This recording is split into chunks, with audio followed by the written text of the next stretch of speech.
नारद श्राप दीन एक बारा, कल्प एक तिह लगी अवतारा। नारद श्राप दीन एक बारा, कल्प एक तिह अवतारा।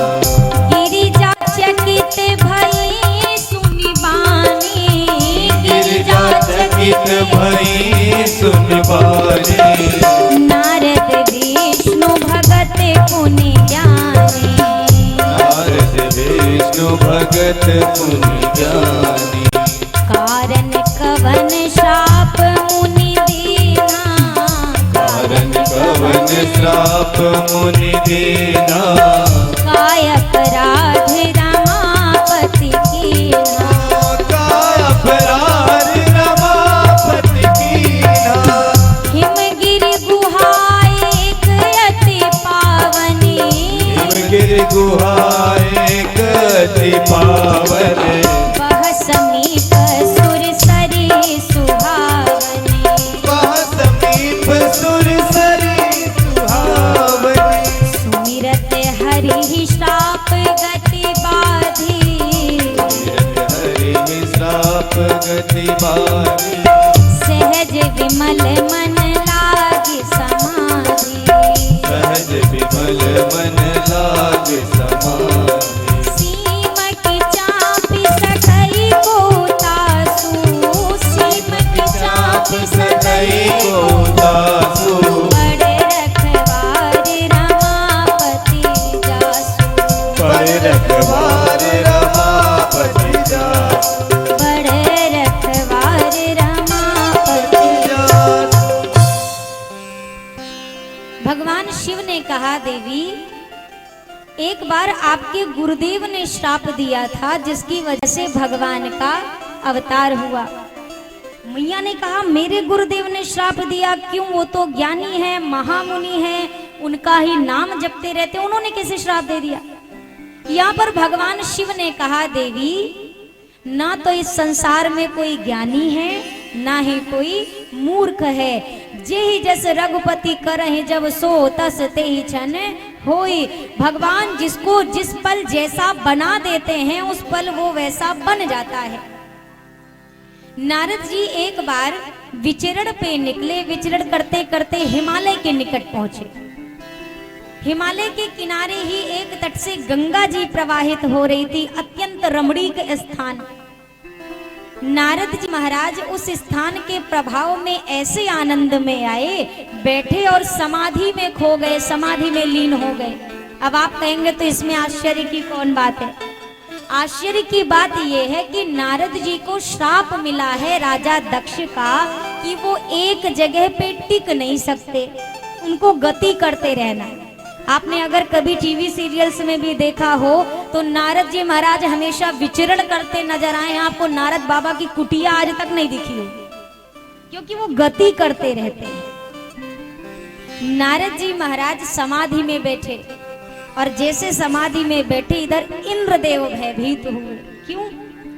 इंद्रदेव को लगा कि नारद जी को ऐसा क्या चाहिए कि आज श्राप भी फेल हो गया और ये समाधि में बैठ गए। हो ना हो नारद जी की निगाह हमारे स्वर्ग की कुर्सी पे है। अब नारद की समाधि भंग करनी पड़ेगी, कहीं ये हमारी कुर्सी प्राप्त कर ले गए तो हम कहां जाएंगे। अब नारद जी की समाधि भंग करने के लिए इंद्रदेव ने कामदेव को भेजा, आप जाओ। कामदेव पहुंचे, प्रयास किया, नारद जी ने नेत्र नहीं खोले। अब क्या किया?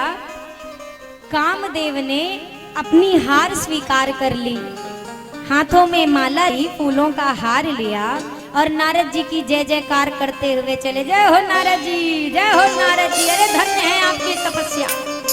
जाकर माला पहनाई। कामदेव के यतन से नारद जी ने आंखें ना खोली थी, माला पहनते ही आंखें खोल दी। अब जैसे यहाँ खोली, सामने कामदेव, गुस्सा करना चाहिए था ना कि हमारे काम में तुम आए हो, यहाँ पर विघ्न डालना। नारद जी को कोई गुस्सा नहीं। नारद जी से कामदेव ने कहा, धन्य है आप, अरे मैंने तो भगवान शिव के भी नेत्र खुलवा दिए थे, भले भस्म भया तो क्या, आपकी साधना महान है, इतनी उच्च कोटि की साधना कि मेरे प्रयास का भी कोई असर नहीं। अब यहीं से नारद जी के मन में अभिमान का बीज प्रकट हो गया। वाह, इतनी मेरी साधना उच्च कोटि की है कि मैंने कामदेव को हरा दिया।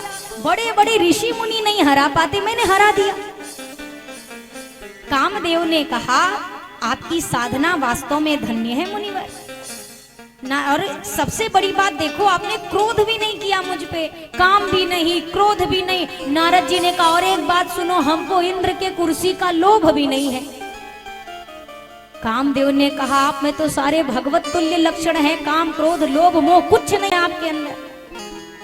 नारद जी के मन में अब यही बात आई कि हमारे अंदर ये सारे गुण, मैंने कल भी कहा, पुनः कह रही हूं, जीवन में अगर कुछ प्राप्त हो रहा है तो उसका श्रेय कौन है, किसकी वजह से है, आप ये थोड़ा ज्ञान पूर्वक विचार करिए। कुछ अच्छा होता है तो किसने किया, कौन करता है, और कुछ गलत हो जाए तो बच्चा अगर 95% ले आए तो कहता है बहुत मेहनत किया था, रतिया भर पढ़ता था।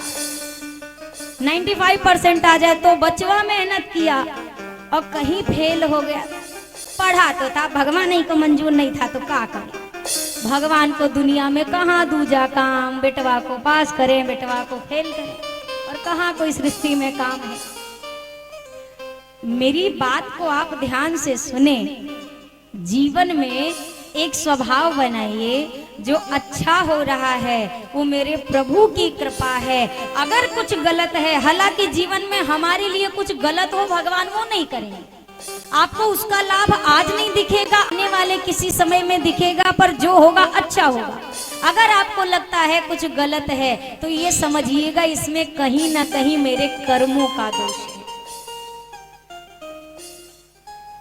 सुख में सुमिरन कोई नहीं करता।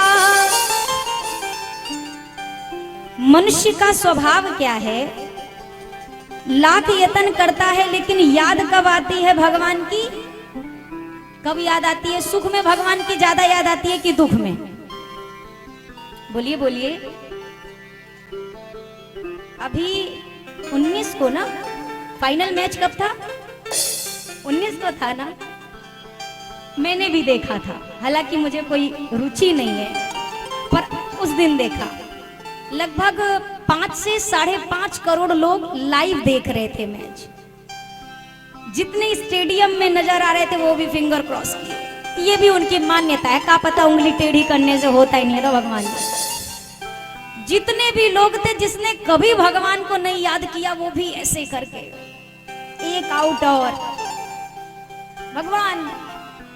और उसके बाद नहीं हुआ, कुछ ने तो सोचा चलो कोई नहीं, 10 तो जीते ना, और कुछ ने सब बेकार कर दिया। 10 जीत के क्या फायदा, फाइनल हरा दिया। नजरिया, बात नजरिए की है ना। जिसने कभी भगवान को नहीं याद किया वो भी उस पल याद कर रहा था कि अब तो भैया तुम्हारा ही सहारा है, आपका सहारा है। सुख में सुमिरन कोई नहीं करता, दुख में रटे तमाम, प्रभु जी तेरे अजब निराले काम, प्रभु जी तेरे अजब निराले काम, हरि जी तेरे अजब निराले काम, हरि जी तेरे अजब निराले काम। सुख में सुमिरन कोई नहीं करता, सुख में सुमिरन कोई नहीं करता, दुख में रटे तमाम, हरि जी तेरे अजब निराले काम, हरि जी तेरे अजब निराले काम, प्रभु जी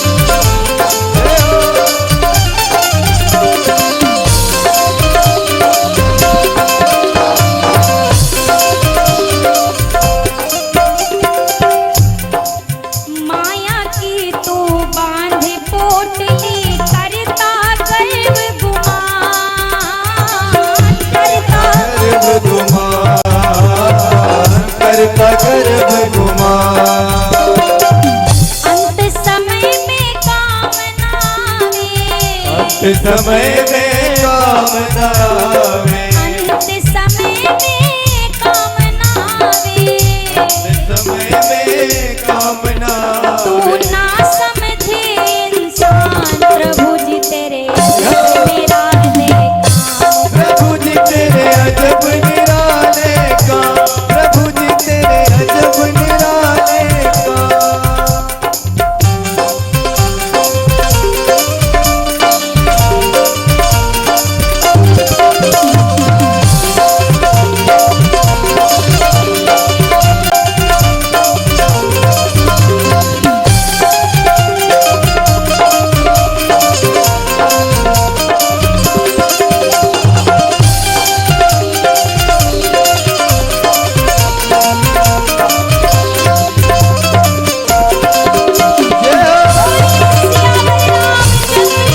जय हो, मालिक मेरे सब कुछ तेरा भूल गया इंसान। भूल गया इंसान, भूल गया इंसान।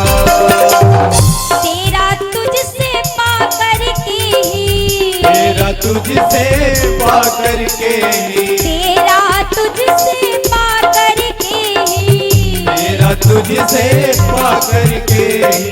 बन बैठा धनवान प्रभु जी तेरे अजब निराले काम। प्रभु जी तेरे अजब निराले काम, प्रभु जी तेरे अजब निराले काम। प्रभु जी तेरे अजब निराले अरे काम। तालियों के साथ गाओ ना भैया सभी लोग।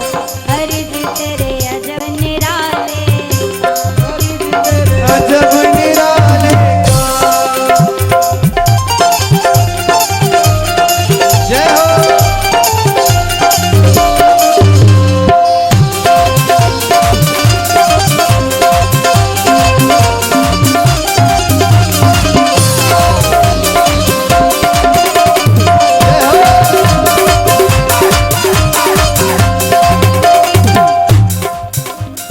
नर्तन चोला पाकर भूला रटा नहीं भगवान।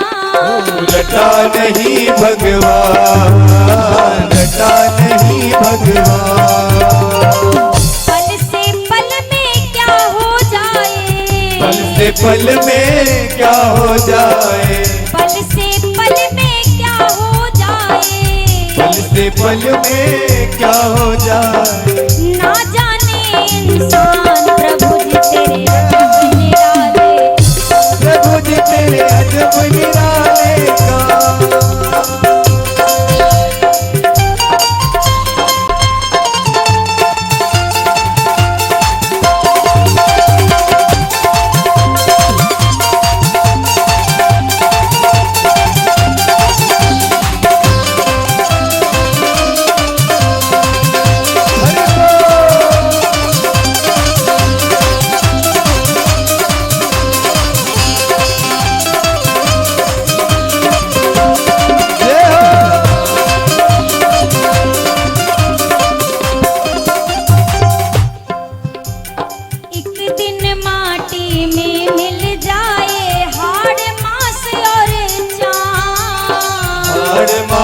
और जाम, हाड़ मास और जाम।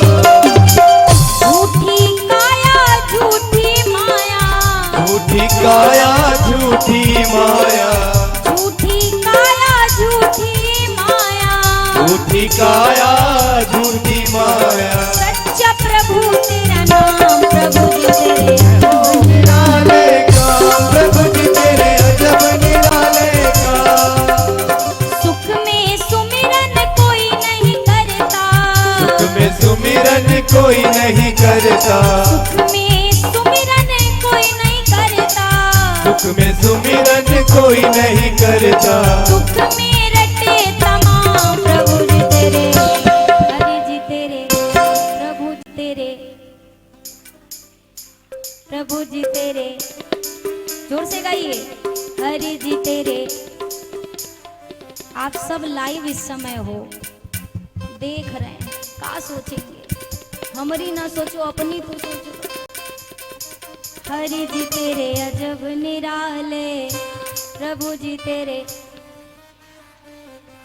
हरि जी तेरे, प्रभु जी तेरे। कुर्सी का चक्कर बहुत खराब होता है, आपको पता है।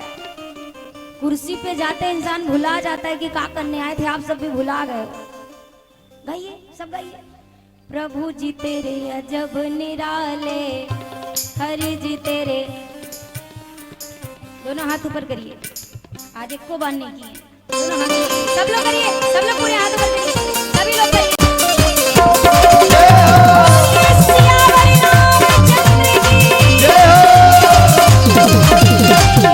प्रभु जी तेरे अजब निराले, प्रभु जी तेरे अजब निराले काम, अजब निराले काम, प्रभु जी तेरे अजब निराले काम, हरि जी तेरे अजब निराले काम, हरि जी तेरे अजब निराले काम, प्रभु जी तेरे अजब निराले,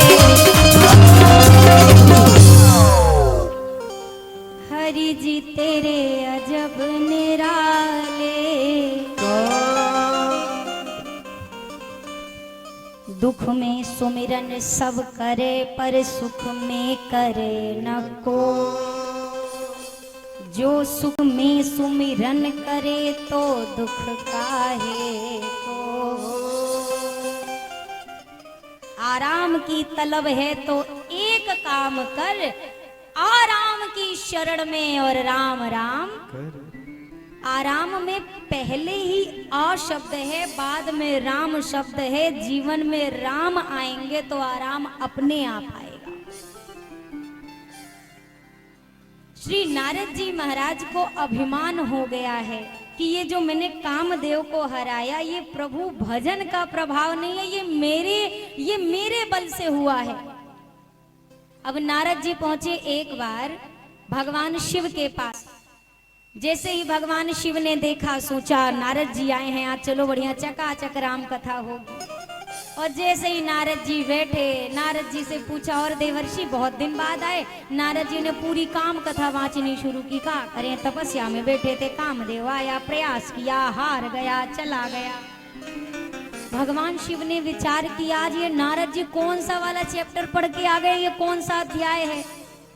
ये राम कथा हरि गुण गाने वाले नारद जी आज अपने गुणों का गान कर रहे हैं। समझ गए प्रभु की कोई लीला चल रही। फिर भी भगवान शिव ने एक बात कही नारद जी से, देवर्षि ये जो कथा आपने मुझको अभी अभी सुनाई है ना, ये कथा भगवान विष्णु से मत कहिएगा। उन्हें पता हो तो भी आप पाठ टाल देना, उनसे चर्चा मत करना। लेकिन नारद जी को भगवान शिव की ये बात कुछ खास जमी नहीं। मैंने आपसे कहा था ना, जब आते हैं अच्छे दिन तब अच्छी बात सुहाती, नहीं तो समझाने पर भी नहीं समझ में आती। नारद जी को लगा अभी हमसे जलन कर रहे, इनको ईर्ष्या हो रही है क्योंकि मेरी वाह वाह हो रही है ना, वाह वाह। अच्छा, आपकी कोई तारीफ करे, कोई प्रशंसा करे तो आपको अंदर से मीठा मीठा लगता है कि खट्टा खट्टा लगता है? कैसा लगता है? कि तीखा तीखा फील होता है? कैसा लगता है? बोलिए बोलिए। अरे आगे हम कछुवाद बताएंगे, बताओ तो कैसा लगता है? मीठा मीठा लगता है ना। ऊपर से नहीं है ऐसा, फिर अंदर से कहता है बोलते रहो, भीतर से चलता है हाँ हाँ हाँ हाँ सही बात है, हम नहीं किया। अब नारद जी महाराज की भी प्रशंसा हुई, वाह वाह। जब आपकी ज्यादा वाह वाह होने लगे ना तो बहुत सतर्क हो जाओ। वाह वाह, वाह का उल्टा करिए, फटाफट करिए। वाह का उल्टा, और वाह वाह का उल्टा, हवा हवा, ये आई ये गई। आज गुब्बारे सजे हैं, इसे भीतर का है हवा है ना, वो बंधे हैं तो टिके हैं। इनको छोड़ के देखो, अभी इधर से उधर टहलना शुरू करेंगे। कम है तो जमीन पे है, थोड़ा ज्यादा भर जो जमीनियों छोड़ के आकाश में उड़ जाएंगे। और जो आकाश में पहुंचे वहां क्या होगा, गलत फहमी में मत रहिएगा, उड़ते रहेंगे ऊपर जाके जय सिया राम होंगे ना। ये भैया वाह वाह की हवा बड़ी खतरनाक है। ज्यादा भर जाए अपने अंदर तो इंसान भी जमीन छोड़कर आकाश में पहुंच जाता है, और आकाश में पहुंच जाता है तो आपके फूटने में ज्यादा समय नहीं है। जमीन की पकड़ मजबूत हो, वाह वाह मीठी लगती है, प्रशंसा प्यारी लगती है, और अगर शरीर में मिठाई ज्यादा घुस जावे तो एक बीमारी को जन्म देती है। दिवाली में बहुत लोगों का बढ़ा होगा, क्या नाम है? शुगर, डायबिटीज, इसके भी बहुत सारे नाम और उपनाम हैं।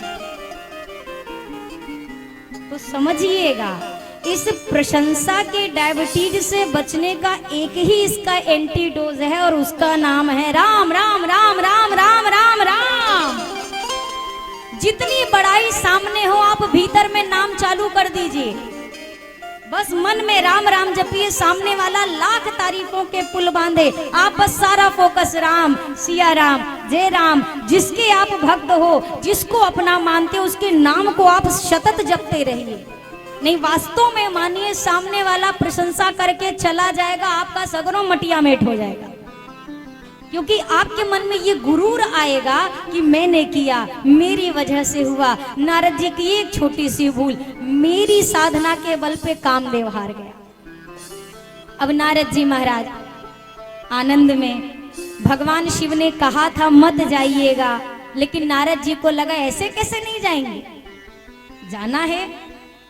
अब हाथों में वीणा लिए श्री नारद जी चल पड़े। ओ श्रीमन नारायण नारायण नारायण, श्रीमन नारायण नारायण नारायण, ओ श्रीमन नारायण नारायण नारायण, ओ श्रीमन नारायण नारायण नारायण। एक बारे कर तले बरे बीना, गावत हरि गुण गान प्रदीना। एक बारे कर तले बरे बीना, गावत हरि गुण गान प्रदीना। क्षीरे सिंधु गवने मुनि नाथा, क्षीर सिंधु गवने मुनिनाथा, जहाँ बस श्रीनिवास श्रुति माता, श्रीनिवास ओ श्रीमन नारायण नारायण नारायण, ओ श्रीमन नारायण नारायण नारायण, ओ लक्ष्मी नारायण नारायण नारायण, लक्ष्मी नारायण नारायण नारायण, ओ बद्री नारायण नारायण नारायण, बद्री नारायण नारायण नारायण। नारद जी पहुंचे क्षीर सागर भगवान विष्णु के पास।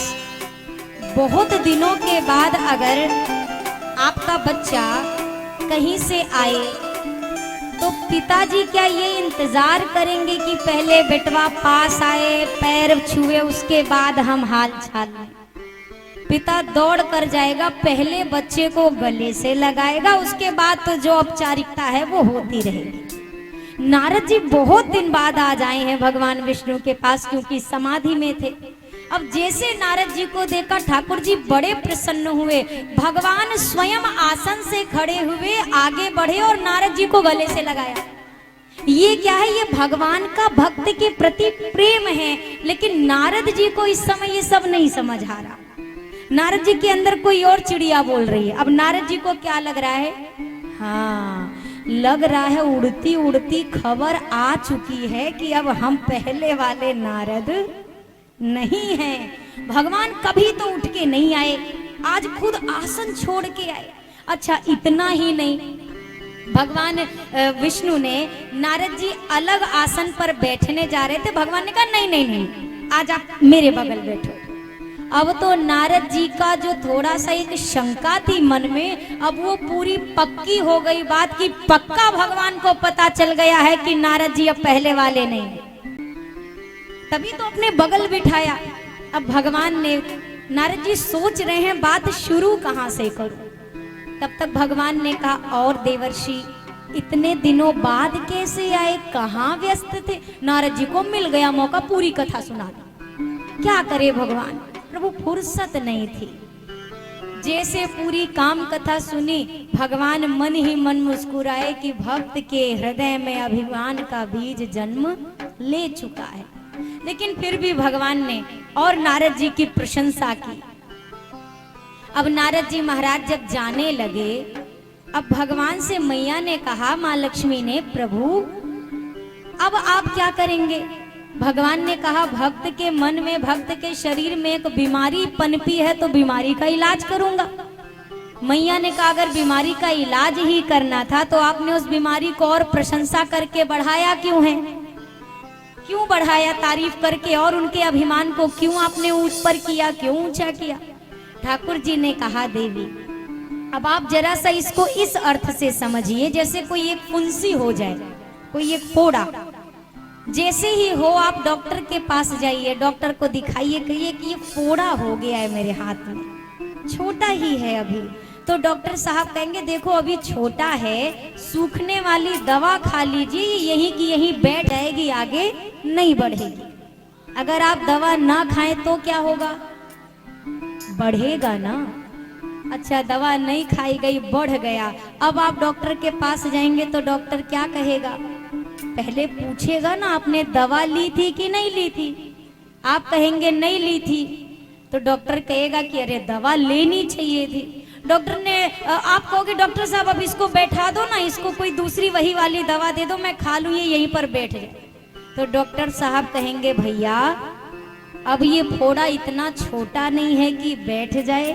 तो आप बोलोगे ऑपरेशन कर दो, तो डॉक्टर साहब कहेंगे अभी ये इतना बढ़ा नहीं है कि इसको ऑपरेट किया जा सके। तो क्या करना होगा, डॉक्टर ने कहा, भैया अब इसको थोड़े दिन ऐसे छोड़ दो और बढ़ने दो। जब ये और बढ़ जाएगा तो जड़ से इसको काटना आसान रहेगा। ठाकुर जी ने मैया से कहा, नारद जी के उस अभिमान रूपी फोड़े को बिठाने के लिए भोले बाबा ने सलाह रूपी दवा दी थी, नारद जी ने नहीं ली। अब ये थोड़ा बढ़ गया है, और हे देवी अब इतना, अभी ये इतना छोटा नहीं कि यहाँ नष्ट हो सके, इतना बढ़ा नहीं कि जड़ से कट सके, इसीलिए मैंने प्रशंसा करके इस अभिमान के फोड़े को और ज्यादा बढ़ाया है। अब बीमारी है तो इलाज के लिए हॉस्पिटल चाहिए, अस्पताल चाहिए। भगवान ने अपनी माया का अस्पताल तैयार किया है। बिरचो मगमहु नगर जेहि सतजो जन विस्तार, श्रीनिवास पुरते अधिक रचना विविध प्रकार। सुंदर नगरी का निर्माण हुआ। और डॉक्टर कौन कौन है, विश्व मोहिनी यानी कि प्रभु की माया ही एक डॉक्टर है, और एक डॉक्टर वहां का राजा बना है शील निधि। अब नारद जी निकले विचरण करते हुए, नगरी दिखी, ये कौन सी नगरी है, मैंने पहले तो नहीं देखी। फिर नारद जी को लगा, ओहो हो, हम तो तपस्या में थे, क्या पता किसी राजा ने इसी बीच तैयार कराई। नारद जी पहुंचे, शील निधि ने स्वागत किया। शील निधि ने अपनी बिटिया विश्व मोहिनी को बुलाया। जैसे नारद जी ने विश्व मोहिनी को देखा, आहा, ये नारद जी महाराज देखते ही आंखें खुली की खुली, बोलना बंद, देखना बंद, बस एक टक एक जगह निगाह। तब तक शील निधि ने कहा, महाराज जरा बिटिया का हाथ देखिए तो काका है, भविष्य क्या है इसका। अब नारद जी ने ज्यों ही हाथों को देखना प्रारंभ किया, अब देख पकड़ा हुआ है हाथ और निगाह है मुख पे। शील निधि ने कहा, महाराज हाथ। बोला नारद जी ने, हाँ कचुक बनाई भूप सन भाखे। कुछ लिखा था वो बताया, कुछ वो बताया जो लिखा भी नहीं था।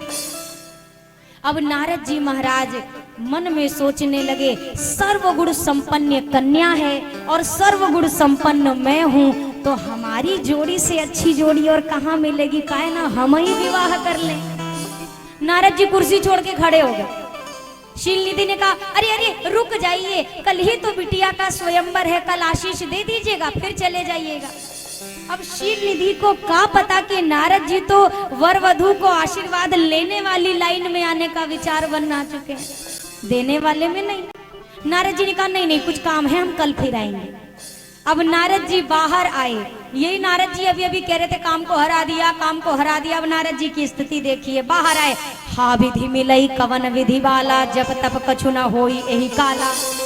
हे भगवान क्या करूं, तपस्या करने का समय नहीं है, जब तप करने की फुर्सत नहीं है, कल ही स्वयंवर है, कैसे कन्या मिलेगी, अब क्या करूं। एकदम अंदर से नारद जी बेचैन हो उठे। आपको लगता होगा भजन करने का क्या फायदा, अगर आपके द्वारा किया गया भजन तुरंत असर नहीं दिखा रहा तो आप संदेह में आ जाते, कोई फायदा नहीं है भजन का। आपने कभी अपने मोबाइल पर या फिर अलार्म वाली घड़ी में अलार्म सेट किया है? बोलिए बोलिए, इसका मतलब आप लोग कभी सुबह उठे ही नहीं हो। अलार्म कभी लगाया होगा ना। अच्छा, जब लगाते हैं का वो तुरंत ही बजना शुरू होता है? नहीं, वो तब बजता है जब आपको बजने की आवश्यकता होती है और जग कर वो आपको आपके लक्ष्य की ओर भेज देता है। नारद जी ने जो भजन अब तक किया है, अब उसका प्रभाव आप यहाँ दर्शन करिए। आपको लग रहा होगा नारद बाबा के भजन करने से क्या मतलब, जब वो भी इसके चक्कर में, अभिमान के चक्कर में आ गए। अब उस किए गए भजन का लाभ अब दिखाई दे रहा है। नारद जी इतने परेशानी में हैं, अभिमान से घिरे हैं, पर अब नारद जी के मन में ख्याल क्या आया, मोरे हित हरि सम नहीं को, भगवान के सिवा दूसरा मेरा कोई हितैषी है ही नहीं। भगवान मेरे परम हितैषी हैं और मुझे विश्वास है वो इस वक्त पे मेरी सहायता अवश्य करेंगे। किए गए भजन का असर समझ में आया आपको? सही समय पे सही बात याद आ गई है कि भैया कौन मेरा साथ देने वाला है। नारद जी ने भगवान को याद किया, भगवान हाजिर। नारद जी से पूछा और देवर्षि कैसे याद किया? नारद जी ने कहा प्रभु एक बहुत जरूरी काम है। भगवान ने मन में सोचा अभी कल ही तो नारद जी कह रहे थे काम को हरा के आया हूँ और आज ही काम लौट के आ गया। अच्छा क्या काम है? नारद जी ने कहा ओ बात दरअसल ये है प्रभु, विवाह करने की इच्छा हुई है। ठाकुर जी ने कहा बहुत सुंदर विचार है, अवश्य करना चाहिए। आपके जैसे संत अगर सदगृहस्थ धर्म में आएंगे और संसार का कल्याण होगा, बिल्कुल करिए। अच्छा तो आपने मुझे न्योता देने के लिए बुलाया है, कोई बात नहीं हम आ जाएंगे। अच्छा अब मैं चलता हूँ। नारद जी ने कहा ठहरिए ठहरिए ठहरिए। भगवान ने कहा क्या हुआ? बोला वो बात ये है, वो जो कन्या है ना प्रभु बहुत सुंदर है। भगवान ने कहा अहो भाग्य देवर्षि आपके की सुंदर कन्या से ब्याह हो रहा है आपका, बहुत सुंदर बात है। अच्छा ये आपने शुभ सूचना देने के लिए मुझे बुलाया है, ठीक है, बड़ा आनंद हुआ सुन के। चलते हैं नारद जी, अब आपके विवाह में मुलाकात होगी। नारद जी ने कहा ठहर तो जाओ प्रभु, क्या जाने जाने का लगा रखा है। वो बात ये है ना मुझे आपसे कुछ मांगना था अपने ब्याह के लिए। भगवान ने कहा वो क्या? बोला वो आपन रूप देहु प्रभु मोही, आन भांति नहीं पावो ओही। नारद जी ने कहा वो थोड़ा सा उधार चाहिए था एक दिन के लिए। भगवान ने कहा क्या चाहिए? बोला आपका चेहरा, आप अपना चेहरा मुझे, अपना मुख मुझे एक दिन के लिए, अपना रूप मुझे उधार दे दीजिए। भगवान बिल्कुल दाग नहीं लगाऊंगा, ब्याह करते ही वापस लौटा दूंगा सही सलामत। अब भैया आप अपनी शादी में किसी की शेरवानी मांग लो चल जाता है, जूते चप्पल मांग लो, गाड़ी घोड़ा मांग लो, सब मांग लो चलता है। अब किसी से को अपना मुंह उधार दे दो कल लौटाएंगे। ठाकुर जी ने कहा वारे नारद जी बड़े चतुर है, मतलब रूप हमारा ब्याह तुम्हारा, ये कैसे मुमकिन है? अच्छा प्रभु सोचने लगे क्या करूं, भक्त ने पहली बार कुछ मांगा है, दे दूं ना दूं, क्या करूं? भगवान सोच में लग गए कि दे देता हूं तो स्थिति तो इनकी जो होगी वो मुझे पता है, नहीं देता हूं तो भक्त दुखी होगा, क्या करूं? तब तक नारद जी बोल पड़े, अरे सरकार सोचने में टाइम ना बर्बाद करिए, जे विधि होई नाथ हित मोरा, करहु सो बेगी दास मैं तोरा।